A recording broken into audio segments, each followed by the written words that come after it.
Hello, and welcome to Lens of Hopefulness with me, your host, John Pasadino. In this episode, I interviewed Laura Bratton. Laura is a keynote speaker, a pastor, and an author of the book Harnessing Courage, Overcoming Adversity with Grit and Gratitude. You're going to enjoy Laura's inspirational speaking, her laughter, her energy, and her light, despite having gone blind over a 10-year period while in her youth and into her teens. She was able to transcend her disability through what she calls grit and gratitude. You'll learn from her life stories, her great anecdotes, and her laughter. Please enjoy Laura Bratton. Analyzing life. Considering the answers. Lens of Hopefulness with John Pasadino. With guest Author Laura Bratton. Hi, and welcome, Laura. Thanks for joining my show. Thank you. I appreciate the opportunity. Well, I have to tell you, I finished your book, Harnessing Courage. That's the short title version. Yes. And I thoroughly enjoyed it.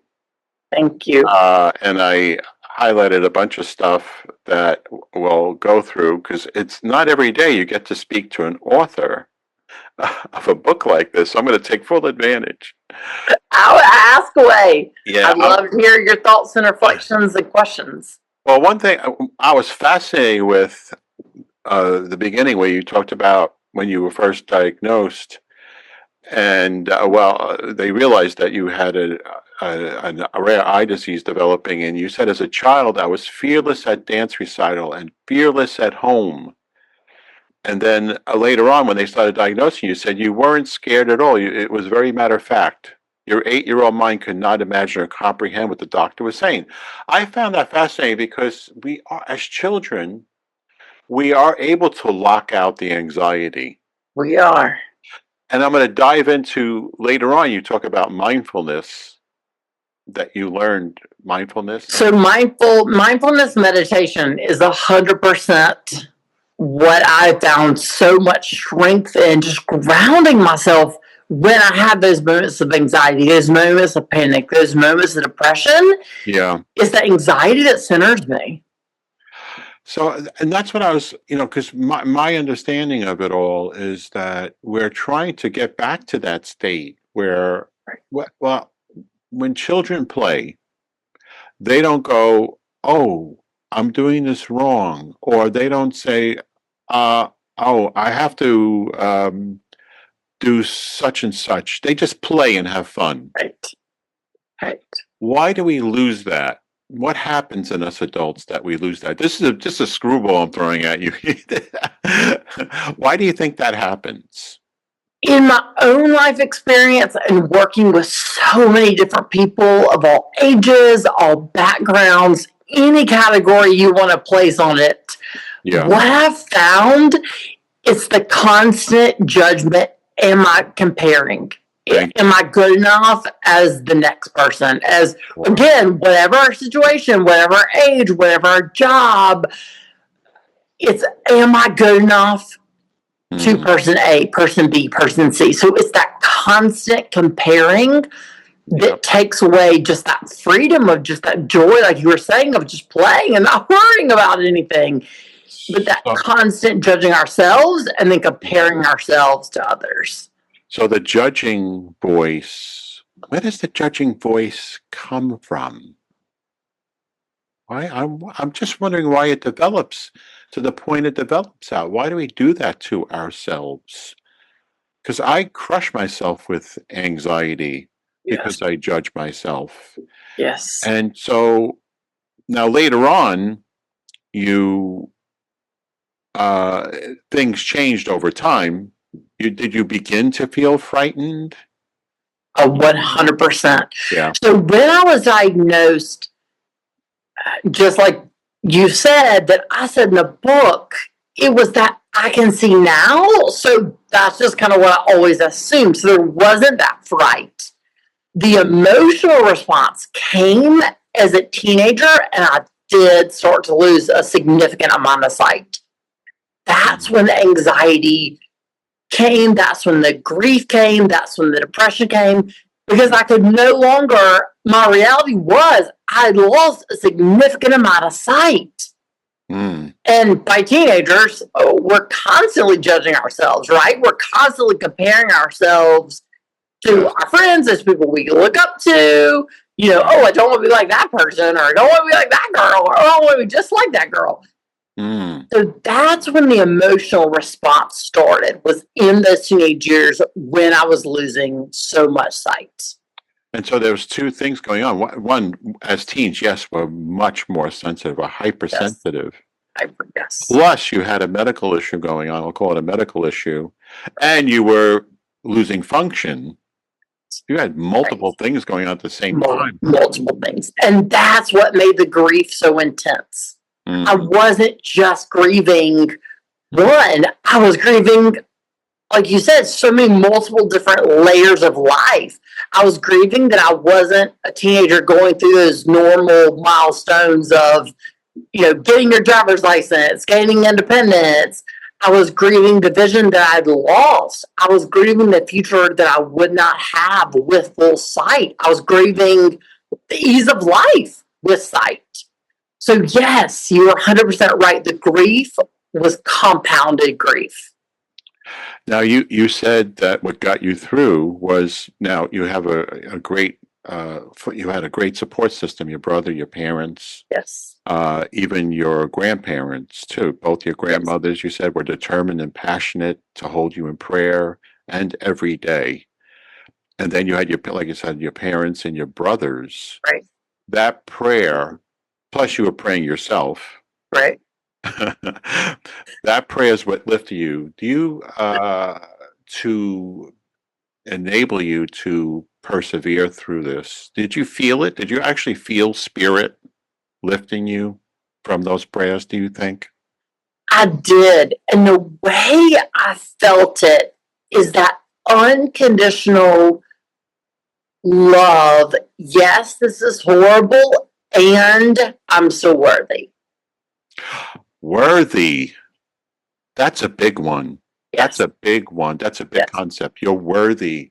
Yes. It's not like, so in other words, versus I'm being persecuted, I'm God, why is God doing this to me?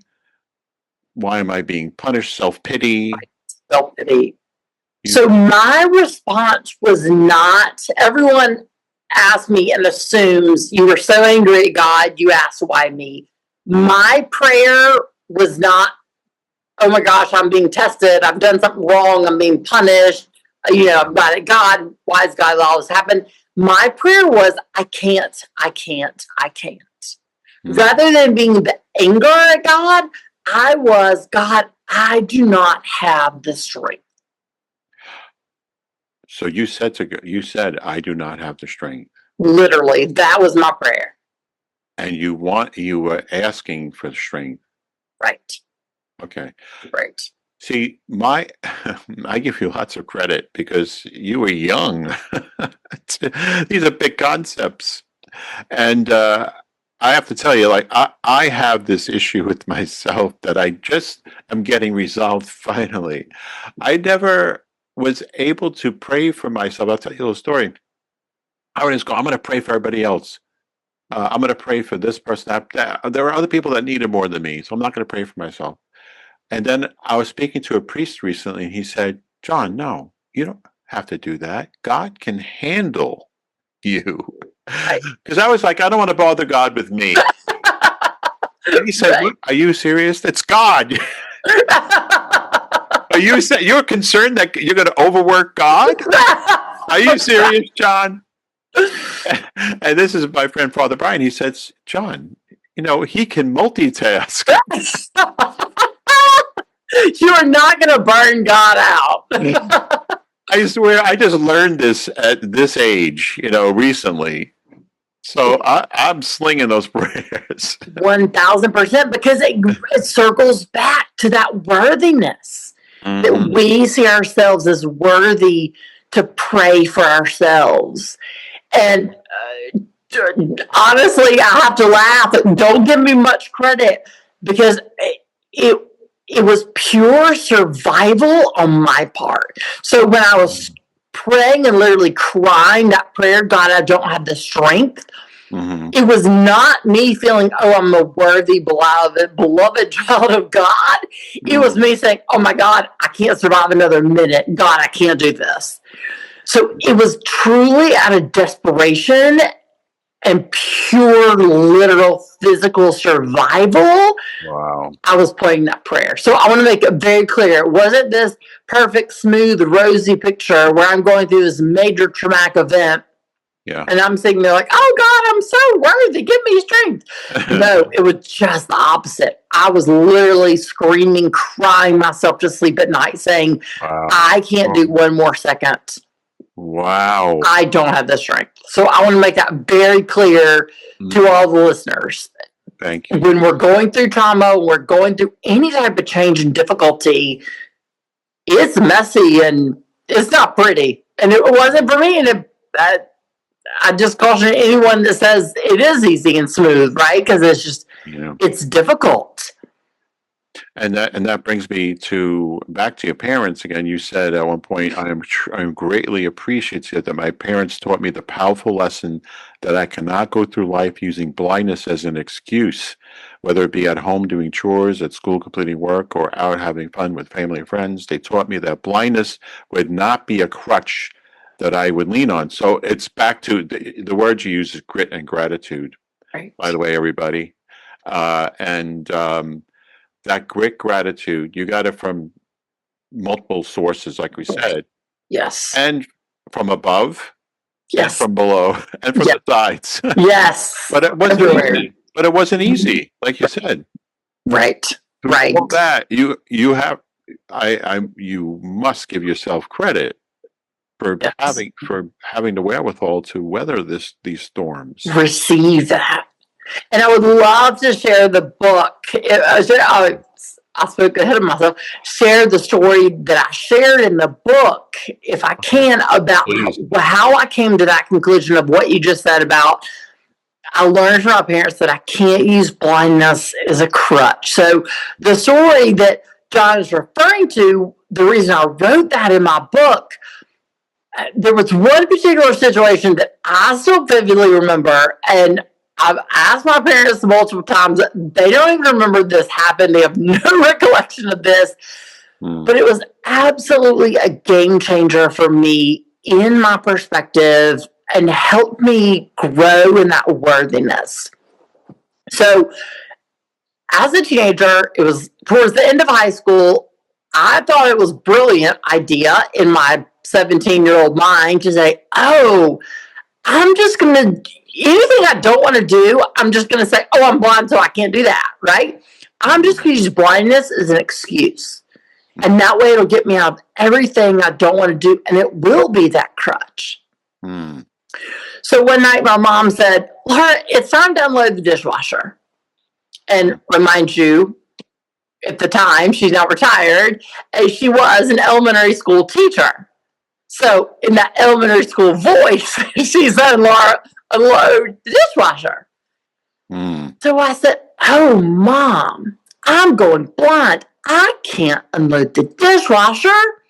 And again, in that teacher voice, she just looked at me and said, Laura, unload the dishwasher. And then she turned and walked out the kitchen.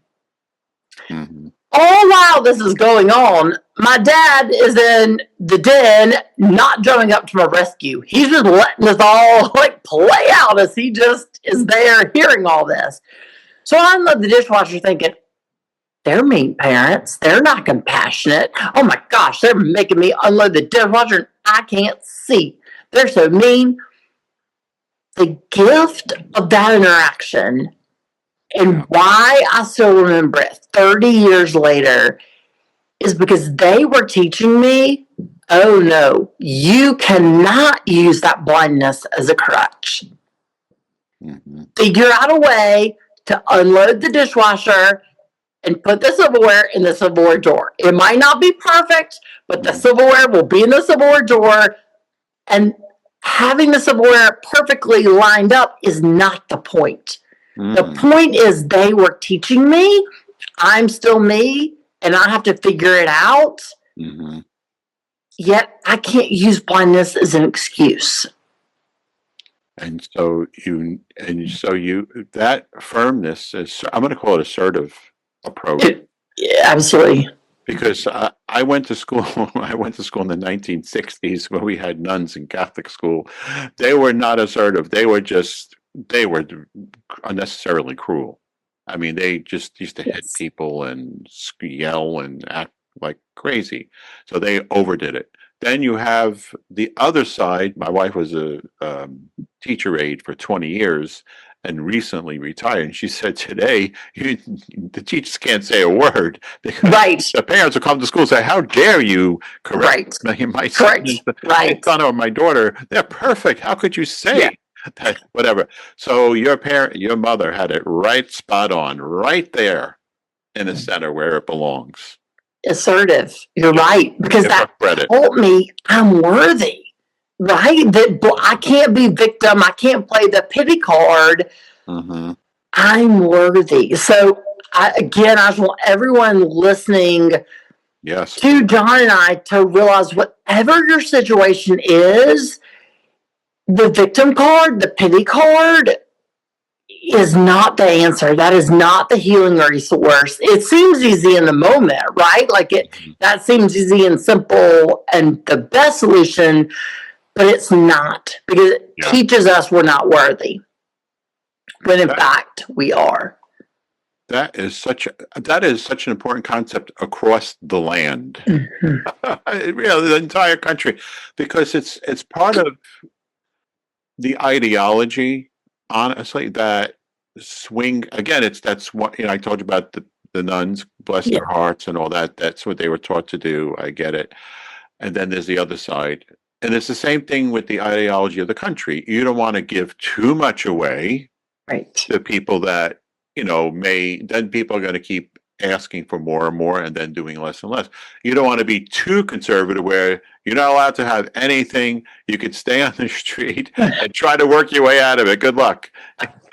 You want to be able to give people, our government, you want them to be able to give to people that really need it. And that kind of thing. So I'm pretty sure that's what you're getting at. And if I wish we could all get to that point where we are. Yeah, it's not easy, obviously. It's not easy, and it's a day-to-day process. And I'm glad you're saying that, because that made me think to say it's not a one-time decision. It's not like I unloaded the dishwasher that night and said, "Okay, I won't use my bias as a crutch." I have to choose that every single day, even now as a 41-year-old, and I've been blind for like 20 years, right? So I don't want to make it, again, sound like it's easy and smooth. You made the one-time decision and you never make it again. It's a daily process. We get to choose every single day. Great point. And I want to swing over to the other G word. We talked about grit, and then let's talk about gratitude. Gratitude is the other huge concept that you talked about, and what is so important. And I'm in this book, which by the way I'm holding in my Kindle for those who are listening. I have it on my iPad on the Kindle app, and I've been referring to it during our podcast here. Reading the book made me realize once again, it's that old tap on the shoulder. John, you're complaining a lot. You're complaining again. You have a good thing going on here. So have some gratitude for what you have. So this book really just shouts that out. And one of the things you wrote is realizing the moments of gratitude mixed in with the challenges and adversity is healing beyond words. I love the way you wrote that. So I'll let you talk about the gratitude now. The value of gratitude. Let's talk about the value of gratitude. That's a perfect way to say it. So again, I want to make it very clear. I didn't wake up one day and think, "Oh, this blindness is great. I recommend this to everyone." Like, I'm so grateful, right? This is exactly what I wanted to happen as a teenager. Gratitude, it all started by a conversation with a mentor. Okay. So again, towards the end of high school, as I'm still anxious, still depressed, is still in this deep grieving time, a mentor said, Laura, I want you to start having a mindset and developing a mindset of gratitude. Mm-hmm. And every single day at the end of the day, I want you to think about 3 either people or situations from the day that you're grateful for. Mm-hmm. And I want to be very specific from the day so that you don't repeat. So it's not every day just food, family, shelter, right? Like every day it's very specific from that day. Mm-hmm. Well, being from the South, of course, I nodded and smiled and said, thank you. Yeah, I'll consider that. In my teenage head, I'm thinking, wow, that's terrible advice. Like, you don't need to be a mentor to teenagers. Because I'm thinking, I'm anxious, I'm depressed, I'm grieving. You're telling someone going blind to be grateful? I have nothing to be grateful for. Mm. So only in my stubbornness, and I want to make that very, very clear, only in my teenage stubbornness did I say, okay, I'm going to prove her wrong. I'm going to be her mentor. I'm going to show her there's nothing to be grateful for. Mm. So the one day became 3 days. The 3 days became a week. A week became a month. And what I realized was she was not saying at the end of the day, oh, wow, I am so grateful to be blind. Mm-hmm. Rather, she was teaching me to say at the end of the day, I'm grateful for the guide dog that helped me navigate the world. I'm grateful for the brother that continues to treat me normal as my whole world is changing. Mm-hmm. So it's not gratitude to be grateful, happy, positive, thankful for anything and everything all the time and be smiley and just sweep our emotions under the rug. It's rather that in our pain, in our raw emotions, we acknowledge what we're grateful for that got us through life. Another huge point, because I was thinking as you were talking about, I got very into positive thinking and positive attitudes and positive affirmations and positive. So I'm following people on social media that keep posting the positive memes, and they're always posing and look at the food I have, look how wonderful a time I'm having. And I'm, wait a second, how is this person always having such a wonderful time, and here I am struggling? So then I ran across someone who said there's a term, I don't know if you've heard of it, called toxic positivity. I love it. I love it. I love it. I love it. Yes, I know that well. Yeah, people are made to feel like, wait, I am not able to celebrate so much because I'm having my ups and downs here. And this person's like telling me I should be positive. And wait a second, what's wrong with this picture? So it is, I believe, what you're in line with what you're saying. Yes. Is that it can't always be like la-di-da and everything's groovy. Right.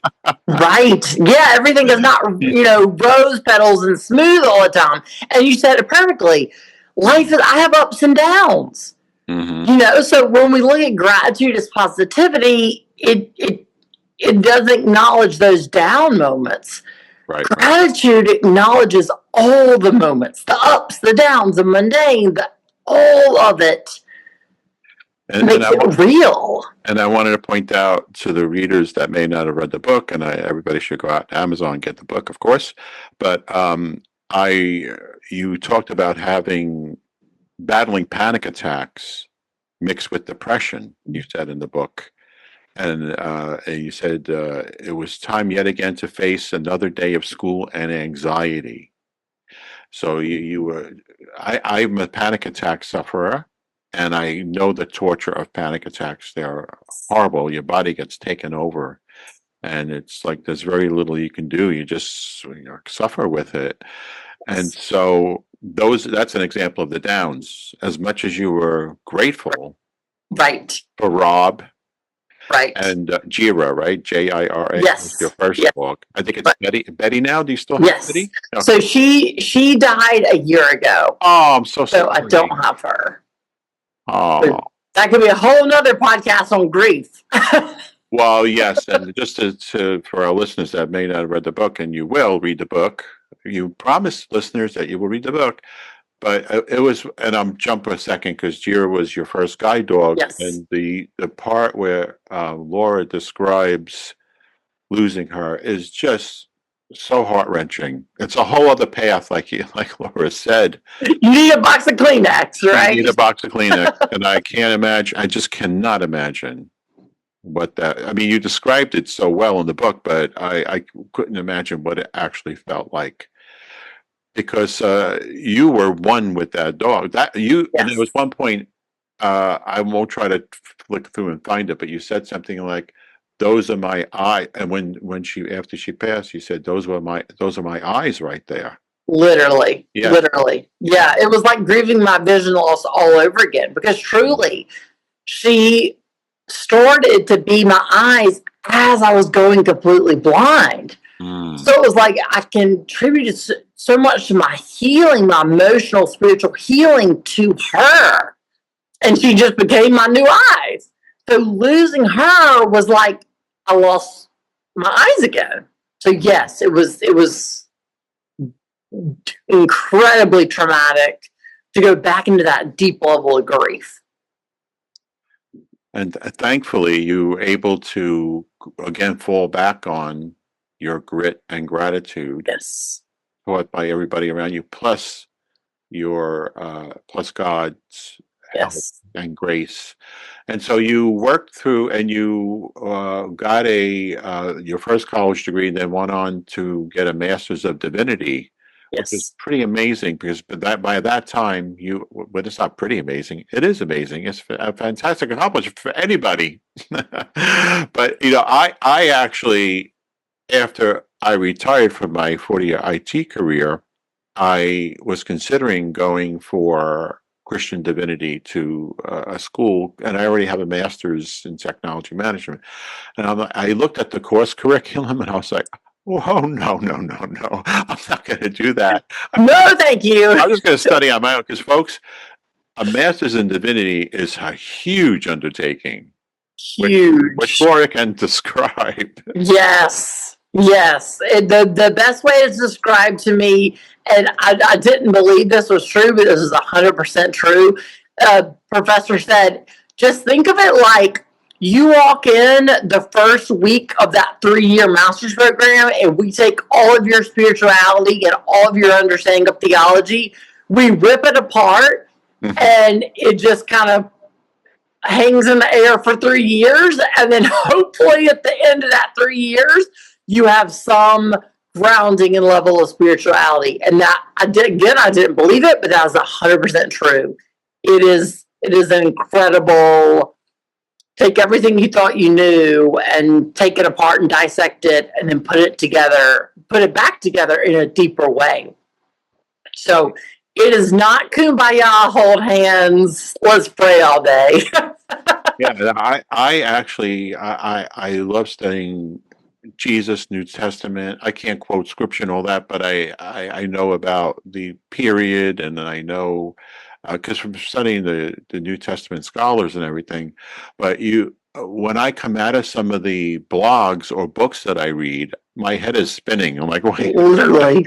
wait a second now. Let me get my bearings. Yeah, literally, physically, right? You physically have to get your bearings. Where's my faith? It went all the way over there. Oh my gosh, seriously. I was down the street somewhere. I learned all these great facts about the times and everything. I'm like, wait a second, are you saying that the New Testament was put together in like the 300s or something? And like, it was in Greek. Oh, they didn't write it in Aramaic. Who wrote what? I mean, like, and I thought, like, going into these, like, because you learn, it's fascinating. It's fascinating. It absolutely is. But here we are 2,000 years later, and we're still in line. So it's whatever the design was, it's working. It works. It works, right? Now, getting back to another point about you made another great point, quote and point. Reading here, getting back to your what happened to you with your blindness. You said some people label and how you overcame it. Some people label me as disabled, while others say that I am differently abled. I love that. Some people label. I'm going to read more. Some people label me as disabled, while others say that I am differently abled. Some people talk louder and slower to me, while others treat me as if I am invisible. Yet others treat me as a full human, acknowledging that I have a disability and need help. And I thought that was beautiful the way you describe all this, because again, it's what you go through emotionally from this situation that you're in. And I get it. Like I'm like, okay, I'm speaking to a blind woman, so I need to talk louder. That's like, it's like, why do people do that? Like, I find myself doing that sometimes too. Yeah. Like, sir, do you need help crossing the street? Like, I'm not deaf, son. I'm blind. Will you stop it? So I'm not sure where the stereotypes come from. I have no idea, but they are so strong. They're so strong. Now, you also said the living spirit does not label me as blind, different, or disabled. I am equal, getting back to a point you made earlier. I'm equally as valuable as all other humans created. Yes, I am a beloved child of God. And yes, each person created is a beloved child of God. Oh, that is so huge. That's so beautiful. And again, to our listeners out there that have their issues, that is a great quote. And I'll let you talk about it more because I'm just hogging the whole thing over here. It perfectly goes back to how we started the conversation with talking about how are little children just so able to play and enjoy, and then we get to be adults and we get so anxious and overwhelmed. It goes back to that comparison, right? We forget we are beloved children of God. End of story, right? It's like, well, I might be beloved children of God, child of God, if I pray a little bit harder, if I financially give a little bit more, if I'm like my neighbor down the street. It's constant judgment, constant comparison. So because I have all these things coming at me, and when I say things coming at me, I mean, 1 second I'm disabled, 1 second I'm differently abled, 1 second I'm invisible, next second I'm superwoman. It's like all that coming at you is emotionally exhausting. So my grounding has to be, I'm a beloved child of God, end of story. So to develop that foundation of I'm a beloved child of God, regardless of my situation, gives us that foundation to weather the emotional storms. We're constantly going to get different emotional reactions thrown at us, said to us. We can't control what others say to us. We can control how we react. And how we react, how we respond, is knowing in our inner being who we are. That is beautiful. I absolutely love that. And I wish I would have had you saying that to me when I was 12, 13, 14 years old. But, seriously, I think that is a core issue, getting back to me trying to solve the macro issues of the country or whatever, is that I feel like that is so lacking, is that belief system. It got lost somewhere along the way. Yes. I mean, like I said, my parents were compassion conservatives. They were firm, but sometimes they were a little too giving with the discipline, but I had to work my way through all that. It took me many years to work to where I am today, where I got to the middle level. But I also, the acronym, which I messed up before, I said an acronym before.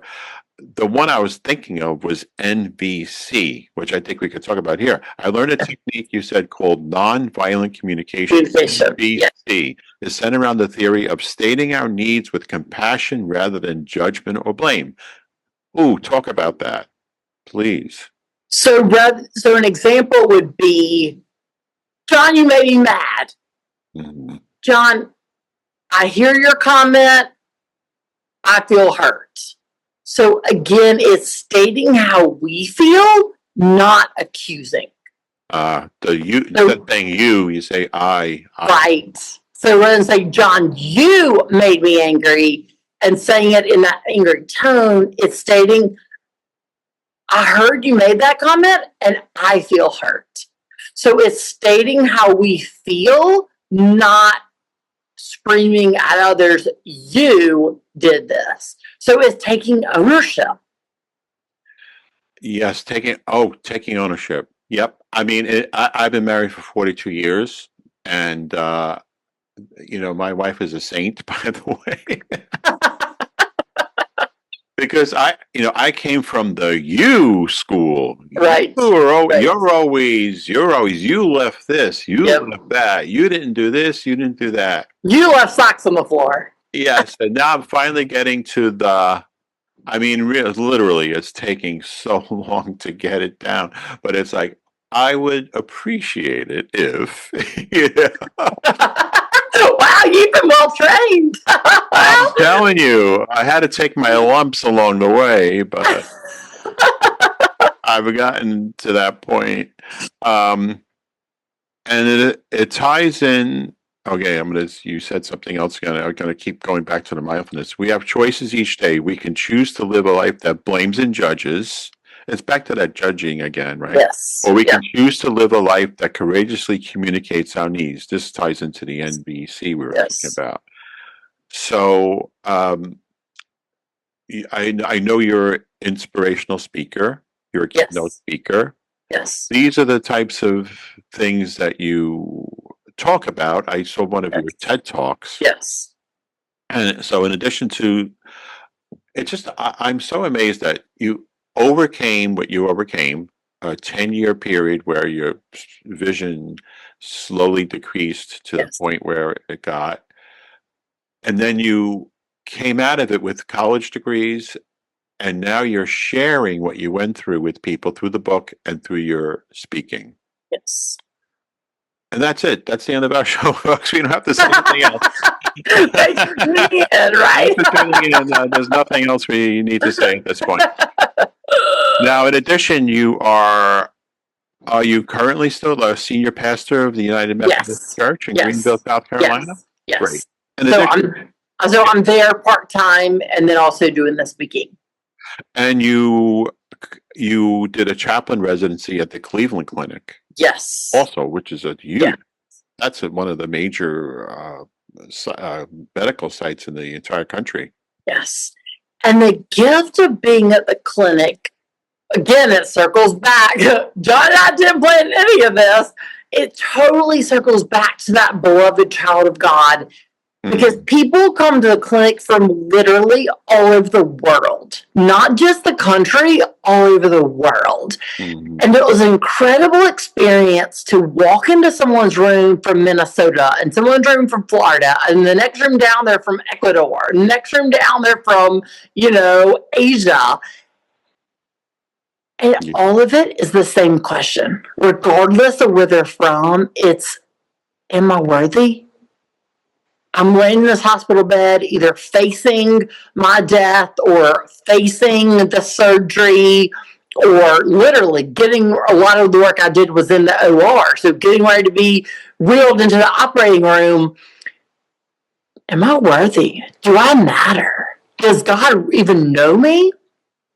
So again, it goes back to that core foundation of what you referred to several times. Having that foundation of being a beloved child of God, regardless of the circumstances.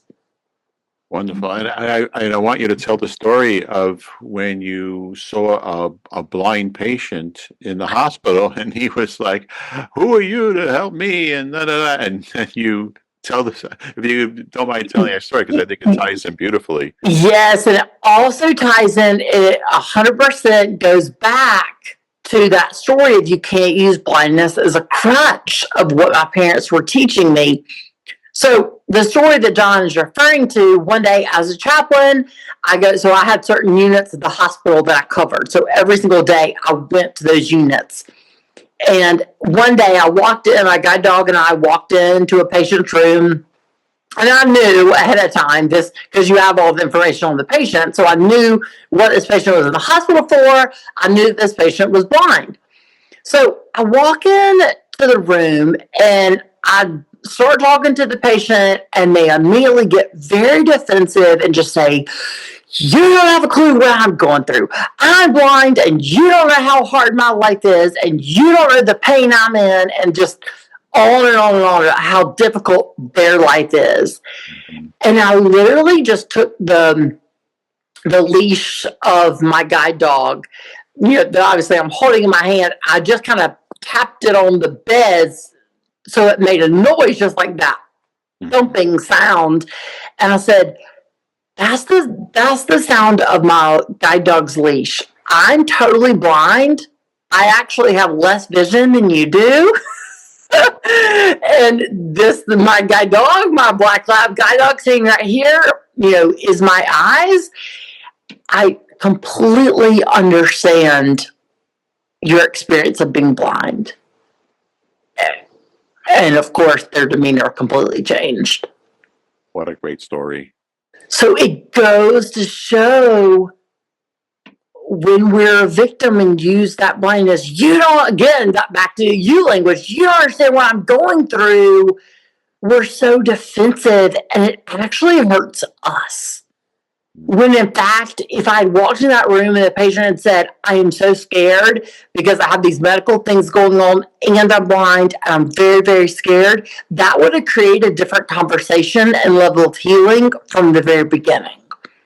So the power of just being comfortable in our own skin and knowing we're a beloved child of God makes all the difference in the world.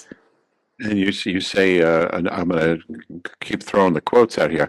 Gratefulness gives us the opportunity to be aware of the supportive actions that hold us in difficult moments. Literally. Along with, yeah. I may end up reading the whole book here, folks. You could just good. Keep going. Keep reading, because seriously, I'm like, these quotes is so. It matters and is so practical to our everyday life, right? When we go through difficult situations, it's our support that holds us.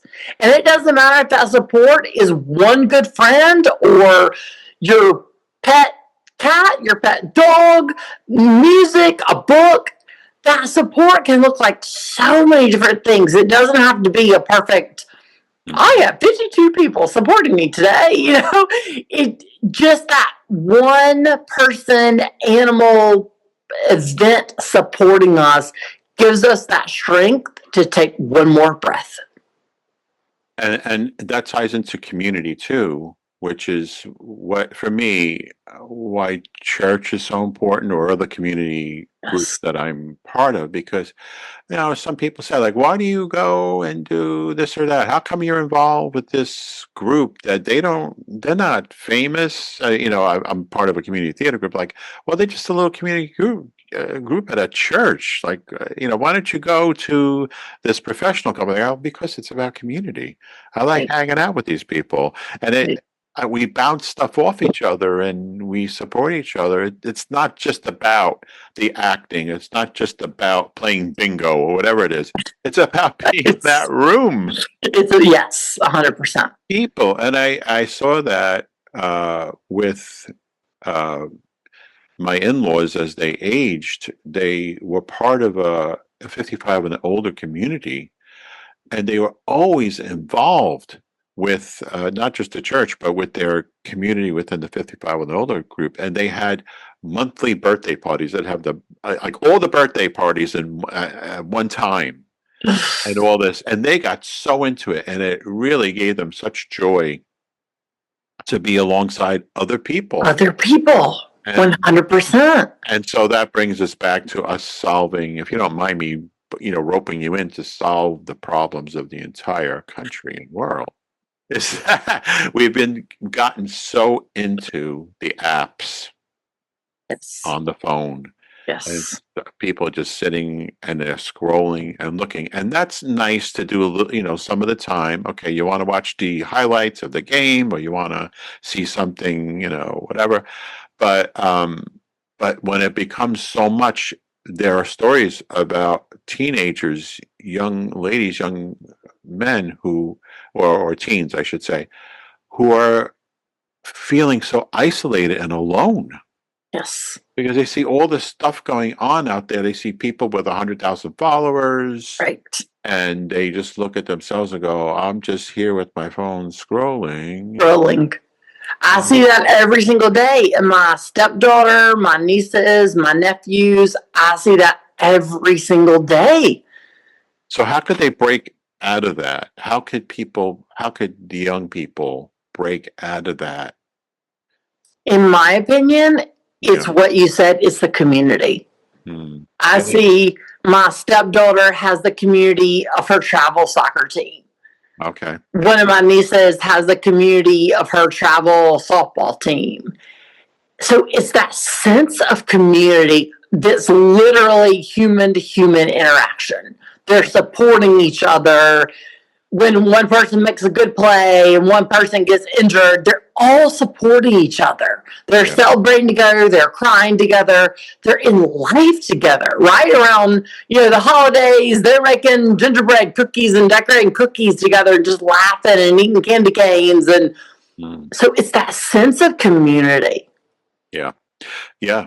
Great point. And that's one of the great things about doing for me. I'm going to put a little G gratitude out there. G gratitude is that this is part of my community. I'm getting to speak to an inspirational speaker who wrote a book, an inspirational book that I read, and I'm getting to speak. She's the author. How many people get to do that? Well, the people that are watching or listening, you're getting to hear Laura.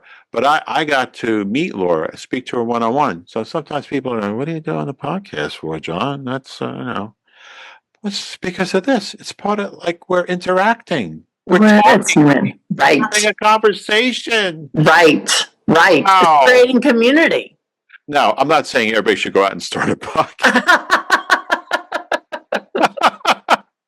But you could just pick up a book and see if somebody else read it and ask them. And ask what they think. Right. See if they like the book. Right. Yeah, because I feel like we've become so isolated. Now, the pandemic really set people back. Yes. We know that. Oh, yes. I became a hermit. Everybody became a hermit. Everybody did, right? And I think I've seen in our community theater group that it took a long time for people to come back out. Yes. It's like we got used to Yes. being inside. And when I retired from my IT career, I said, we're still coming out of the pandemic, and you know what? I'm going to be a writer, and I'm just going to sit and write. I'll be in my office. I can control my own time. And after like a year and a half, I was like, I got to get out of here. These walls are killing me, right? So I joined some community writers groups. And it really changed me. In fact, I whipped out some short story books. If anybody wants to buy them, by the way, they're on Amazon, John Pastino.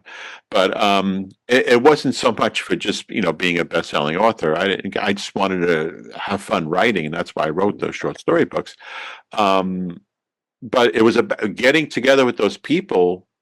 Actually motivated me with their prompts and their encouragement to write those books. Yes. If it wasn't for them, I don't think I would have. I would have just said, what, this is hard. I give up. This is hard. I mean, there are some writers like Stephen King, for example. He just writes 8 hours a day. He just loves to write. But for me, it was just more of a hobby writing. Hobby. Absolutely. And I can guarantee you did that same for other people in the group. You gave them inspiration, encouragement, listened to their stories, gave them insights that helped them as well. So it's that perfect back and forth. Thank you. Yeah. So yeah, that's a great point. I didn't think of that. That's part of my old thinking, is that I tend to say I never really focus on myself. It's a slippery slope, because I try really hard to be humble. But sometimes when a person's too humble, let me see what you think of this. Sometimes when a person's too humble, they're not giving themselves enough credit, that's not good. You could be humble yet give yourself credit. Am I correct? I could not agree more. I could not agree more. And that's 100% what I work with every single day on the people that I coach is giving yourself credit for what you do well. Give yourself credit for what you've accomplished, because you're so right. We all say humility, is basically never talking about us, almost putting ourselves down, right? Yes, yes. But it's that balance of giving ourselves credit and giving other people credit. It's finding the balance. Once again, folks, we got to find the balance. Yes. And it takes work. It takes work. I know it sounds easy, right? Oh, just find the balance. But yeah, example of your writing group. The balance is you received and you gave. Yes, exactly. Exactly. So, all right. So we got that solved. We got the country solved. Now we got the whole country solved. Let's go out and have a picnic and, enjoy life. Country solved. Yes. Oh, Lordy. So I want to turn toward what you're currently doing. You are an inspirational speaker, which you can be, but you started your own company. Yes. Correct? Correct. And people can reach you through laurabratton.com. Correct. Of course, we'll have the link. And what happens after that? You'll speak to groups, you'll speak to one-on-ones. Can you talk about that aspect of you? Yeah, so I speak to corporations, to associations about how, when we experience change, how do we navigate through? And so I specifically talk about we navigate through using the resources of grit and of gratitude. And the whole reason that I speak, that I'm passionate about doing that I love doing it, is because of the support that I receive. Because of the support is the only reason, the main reason, that I was able to have that foundation to move forward. So I love the speaking because I can give back. I can be that voice of empowerment, that voice of strength as other people are going through change. So yes, I'm speaking from my own experience, clearly, yet also I have the gift of empowering others as they navigate their change so they don't just get stuck in the fear and in the uncertainty. So it is incredibly passionate, and I absolutely love empowering people to keep going. See, I have, that's great, wonderful, wonderful. I have this feeling about you that regardless, you would have been this person, regardless of whether you lost your sight or not, because you have the light in you. Because it goes back to the very first chapter in the book, in which you mentioned, beginning of conversation. As a 3-year-old, I was the one leading the dance recital. Yes. So you kind of went full circle, but the 100%. And that's experience of the disability, I'll call it, bolstered it even more, and Right. pushed you in that direction. 100%. Yeah. 100%. Otherwise, Perfectly said. You might have found that path. It's just so interesting how I'm not saying it's. God didn't say, I'm going to strike her blind so that someday she'll be an inspiration. Right. Right. I mean, and that's one of the turnoffs with, for people that, become atheists, they'll say, well, there's so much human suffering. And it is true. Like, why did Laura have to go blind? Why did this person have to get cancer? Why? And, well, I don't have the answer for that, folks, except that God created, I feel, this is my opinion, God created everything. And when life is very complex. There are parasites, there's viruses, there's everything that works in tandem somehow. There are predators, there's prey, so it's a very complex, and if he stops one thing, say in the food chain, then the whole chain goes blah, blah, blah, blah, blah, blah. Like he just can't stop everything from happening that can be detrimental at any given time, because it would throw the balance of the universe of life off. That's what I think. I think that things happen to us sometimes, not because he said you're going to go blind, but because you're gonna have cancer, you're gonna have MS, you yes, have autism. Let me see. I'm going to get the disability of the day goes to you, and then you'll be the better person for it. You'll see. But rather, it happens because there are diseases that exist, and but he also gave doctors an incredible ability to help solve issues. Right. There are guide dogs. There are Braille. Right. There's something. Right. Braille. There's Siri. There's Alexa. Right? Yes. There's all these things that also are part of that God's plan, say. So there's again the balance. The balance. And with that balance is the acknowledgement of God's with us in it. He's with us. So rather than thinking of God calls it, my perspective is no, God didn't cause it, yet the gift, the support of the universe is with us. The sound and the sight and the beauty of wild turkeys or deers or hiking to a beautiful waterfall or the sound of an ocean, that's supporting me as I go through chaos and difficulty and panic attacks and depression. So I like to think, and my understanding is it's support with us. Mm-hmm. I love the concept. And by the way, I want to issue my disclaimer. I'm not saying to people that have chronic illness, like, that's just the way it goes, folks. Right. Not at all. Right. Yeah, like I was saying, it's like, and you'll be the better for it. No. Right. You'll write a book about it. Just keep suffering. You'll get a book out of it. No. I am so sorry for anybody that suffers. Yes. I am truly sorry, and I know you are too. I don't mean to make light of it at all. I'm just trying to make sense of it. Right. 100%. That this incredible woman that I'm speaking to had to go through what she went through. Right. Or friends who've had cancer or whatever. Right. Yeah. Or me, look at me. I lost my hair. I'm wearing a do-rag to cover my bald head. I had to lose my hair. Poor me. That was trauma for you. Yes, it was traumatic. Now, I said to my wife the other day, I said, should I get one of those Amazon hair pieces? Oh, gosh. And she was like, don't you dare. Good answer. Don't you dare. I learned to love myself with the bald head. And I wear a do-rag to keep me warm in the winter. So. In those 14 inches of snow, right? Yes. For whenever people are hearing this, Laura's going through an ice storm. I'm going through a snowstorm on and off in New York. Laura's in South Carolina. Laura, I want to thank you so much for this time.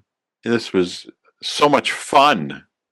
Absolutely. Thank you just for the powerful conversation you created, because you asked real world questions we're all struggling with, right? That we're wondering the answers and people want to ask, but they're afraid to ask, right? So thank you for highlighting that and bringing up topics that matter and apply to all of us, regardless of where we are in life at all. We all ask these same questions. And thank you so much. And listeners, you can go out to YouTube and find Laura out there and watch some of her talks. In addition, after you've listened to this one and you tell all your friends and family about it and about the book, right. You'll go out to YouTube and also see Laura on YouTube, and you could book her too. Now, you're working primarily in the South Carolina area? I don't, so all over the country. It is international. Oh, I mean, national. Yeah. So I travel all over, everywhere. So. Wow, I'll have to take this into consideration with some of my. I mean, I'm here now because of the ice storm, but. Yeah, gotcha. It's all over the country. So everybody, it's laurabratton.com. You could check out the website. I am John Pastino. This is the John Pastino. Hey, Laura, I was looking for a name for this show. I'm like, what can I call it? I'm Googling every conceivable great name. I'm like, oh, I used to go to this spiritual store called Stars Above. That would be great. Stars Above. Okay, there's 17,000 Stars Aboves out there. Grace and Love with John Pastino. Oh, no, that's taken. So I'm calling it the John Pastino Show. That's simple. I challenge any John Pasadena out there to use this name. That is great. Simplicity is perfect, right? I thought, I said, well, Joe Rogan has a show, the Joe Rogan Show. Right. So if it's good enough for him, it's good enough for me. Now, where's my pod match, which we're by the way, we booked each other through Podmatch, and you can go out there and you can book us through Podmatch too, by the way. Join Podmatch if you want a great guest, or you want me to interview you, podmatch.com. But I was thinking back to Joe Rogan. I was like, okay, where's my $100 million a year? Come on, folks. I have a name show too, John Pastino Show. I have the exact same format. Come on now. Yeah, where are all the advertisers? What is this? Come on, people. Do we have to put up a couple plugs in? You'll get there one day. We'll get there. If not, I am grateful. I have the gratitude and grit that Laura has helped me get back on track to produce this show. So thank you once again, Laura, and stay safe down there. Thank you. I will. Thankfully, the ice is starting to melt, so we're making progress. Take good care now, Laura. This has been Lens of Hopefulness with John Pasadena. Streaming on all platforms. Spread the word.